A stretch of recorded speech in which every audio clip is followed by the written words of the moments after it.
ये है रामलाल। वैसे तो रामलाल बहुत होशियार था, लेकिन था बहुत आलसी। एक नंबर का कामचोर था। जब भी कोई काम करना होता था तो वो घर से बाहर तो निकलता था, लेकिन घर के बाहर जाकर उसे जहाँ कहीं भी जगह मिलती वहीं पर सो जाता था और शाम को बिना काम किए खाली हाथ ही घर वापस आ जाता था।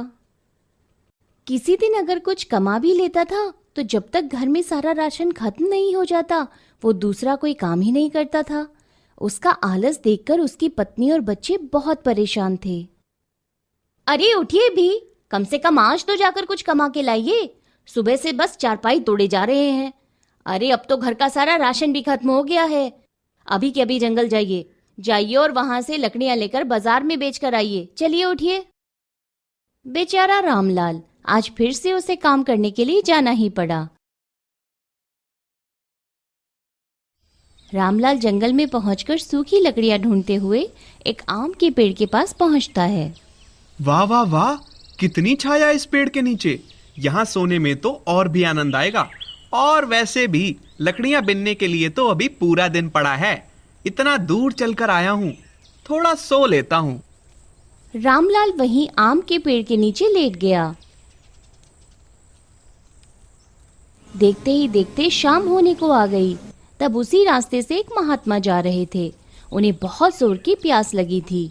महात्मा ने बहुत ढूंढा, लेकिन उन्हें आसपास पानी नजर नहीं आया। आगे चलने पर उन्होंने पेड़ के नीचे सो रहे रामलाल को देखा। रामलाल के मुंह पर मक्खियां भिनभिनाई जा रही थीं, लेकिन वो भी कहाँ हिलने वाला था। चल कर देखता हूँ, शायद वहां उस व्यक्ति के पास पानी मिल जाए। भाई, आप कौन हैं?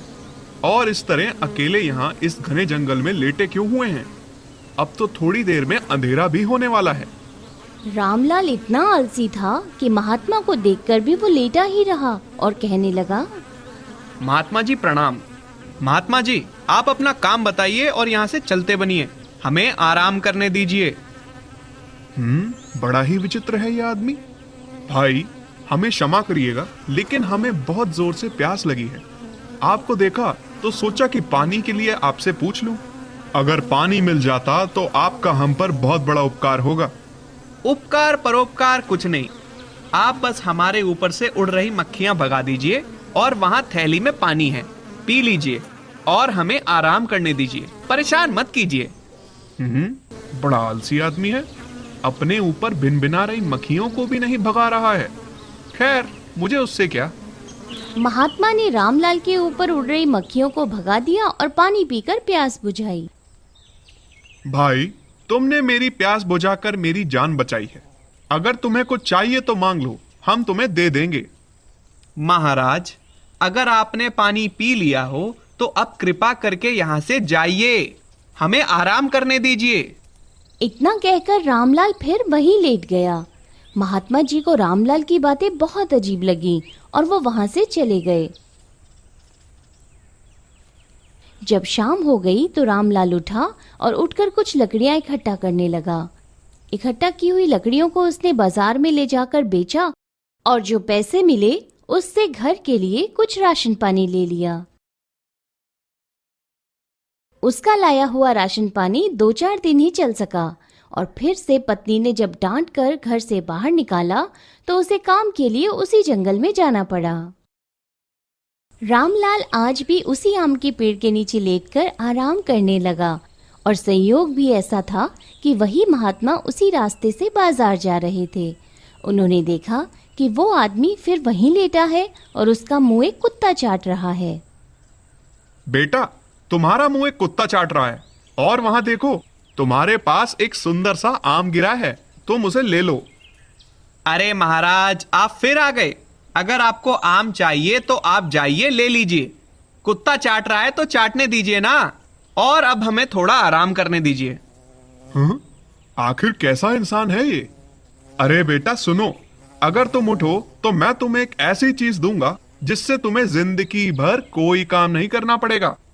महात्मा की ऐसी बात सुनकर रामलाल तुरंत उठ खड़ा हुआ और हाथ जोड़कर बोला, क्या सच में ऐसा हो सकता है महाराज? रामलाल की बातें सुनकर महात्मा जी मन ही मन मुस्कुराए और अपने हाथों में से एक अंगूठी निकालकर रामलाल को देते हुए कहा, ये लो बेटा, ये अंगूठी हमें एक राजा ने दी थी। ये बहुत ही कीमती अंगूठी है। तुम इसे बेचकर जीवन भर अपना और अपने परिवार का सारा खर्च चला सकते हो। इतना कहकर महात्मा ने अंगूठी रामलाल को दे दी और वहां से चले गए। अंगूठी मिलने के बाद रामलाल खुशी के मारे पागल हो रहा था। रामलाल ने अंगूठी को गमछे में बांधकर उस गमछे को अपने गले में लटका लिया। उसने जल्दी से कुछ लकड़ियां इकट्ठा की और लकड़ियां लेने के बाद घर की ओर चल पड़ा। कुछ दूर चलने के बाद रास्ते में उसे बहुत जोरों की प्यास लगने लगी। उसने एक जगह रुककर अपना थैला टटोला, मगर उसमें भी पानी खत्म हो गया था। अरे ये क्या, इसमें तो पानी ही नहीं है। अब क्या करूं? नदी के किनारे चलता हूं। अपना लकड़ी का गट्ठर रखकर रामलाल नदी के किनारे पानी पीने चला गया। पानी पीने के लिए रामलाल जैसे ही नदी की तरफ झुकता है, वैसे ही उसके गले से लटक रहा गमछा नदी में गिर जाता है। इससे पहले कि गमछा नदी में बहता, उसने जल्दी से अपना गमछा पकड़कर नदी से बाहर निकाल लिया और अंगूठी देखने लगा। लेकिन गमछे में अंगूठी नहीं थी, वो अंगूठी नदी में गिर गई थी। बहुत खोजने के बाद भी जब उसे वो अंगूठी नहीं मिली, तो वो वापस अपनी लकड़ी के गट्ठर के पास आया और उसे उठाकर घर की ओर चल दिया। अंगूठी गई तो गई, जो मेरा था ही नहीं उसके बारे में क्या सोचना। कुछ महीनों बाद एक दिन जब रामलाल उसी जंगल में लकड़ियां इकट्ठा कर रहा होता है, तो उसे फिर से वही महात्मा मिलते हैं। अरे बेटा, तुम फिर से लकड़ियां बीन रहे हो? मैंने तो तुम्हें इतनी कीमती अंगूठी दी थी, उसका क्या किया तुमने? महाराज, जब मेरी किस्मत में ही ये लिखा है, तो आपके अंगूठी देने ना देने से मेरा भाग्य थोड़ी बदल जाएगा। वो अंगूठी तो नदी में गिर गई। रामलाल ने अपनी आप बीती महात्मा को बता दी। देखो बेटा, बात तो तुम बिल्कुल सही कह रहे हो कि जो हमारे भाग्य में है वही हमें मिलेगा, मगर यह भी सही है कि बिना कर्म किए किसी को कुछ भी नहीं मिलता है। ये लो दूसरी अंगूठी, इससे अपना खर्च चला लेना। नहीं महाराज, मेरे पास जो कुछ भी है मैं उसी से संतुष्ट हूं। अगर ऐसा ही है तो ठीक है, लेकिन एक बात याद रखना, जो जितना ज्यादा मेहनत करता है उसे उतना ही मीठा फल मिलता है। अपना आलस्यपन छोड़ो और मेहनती बनो। इतना कहकर महात्मा वहां से चले गए। महात्मा के जाने के बाद रामलाल ने भी अपना लकड़ी का गट्ठर उठाया और बाजार चला गया। उसे महात्मा की कही हुई बात याद थी। अब उसने ठान लिया था कि अब वो अपना आलसपन छोड़कर खूब मेहनत करेगा। रामलाल ने अपना लकड़ियों का गट्ठर बाजार में बेचा और बाजार से एक मछली खरीदकर घर ले जाने लगा। घर ले जाकर मछली पत्नी को दे दी। जब उसकी पत्नी ने मछली बनाने के लिए मछली को काटा, तो मछली के पेट में से एक अंगूठी निकली। वो तुरंत अंगूठी लेकर रामलाल को दिखाने के लिए गई। ये देखिए, उस मछली के अंदर से एक अंगूठी निकली है। रामलाल उस अंगूठी को देखते ही पहचान गया और उसके चेहरे पर मुस्कान आ गई। लेकिन तभी उसे उस महात्मा की कही हुई बात याद आ गई। जो जितना ज्यादा मेहनत करता है उसे उतना ही मीठा फल मिलता है।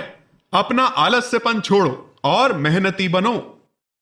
और अब वो मेहनत की कमाई खाना चाहता था। दूसरे ही दिन रामलाल उस अंगूठी को लेकर बाजार में गया। अंगूठी बेचकर उसे जो पैसे मिले, उससे रामलाल ने कुछ औजार खरीदे और घर पर ही लकड़ी का दरवाजा और खिड़कियां बनाने का काम करने लगा। अब तक जो रामलाल बेकार बैठा था, वो अब अपना आलसपन छोड़कर मेहनती बन चुका था। साल 2 साल में ही रामलाल ने लकड़ी का एक छोटा सा कारखाना खोला और गांव के बेरोजगार लोगों से काम करने की अपील की। उसके कहने पर कुछ लोग उसके साथ काम करने लगे और रामलाल ने देखते ही देखते अपना कारोबार बढ़ा लिया। उस गांव के ढेर सारे लोग उस कारखाने में काम करने लगे और सभी को गांव में ही अच्छा खासा रोजगार मिलने लगा। अब तो आलसी रामलाल को लोग सेठ रामलाल जी कहकर आदर के साथ बुलाया करते थे। दोस्तों, इसीलिए कहा जाता है कि जैसा कर्म करेंगे उसका फल हमें एक ना एक दिन अवश्य मिलेगा।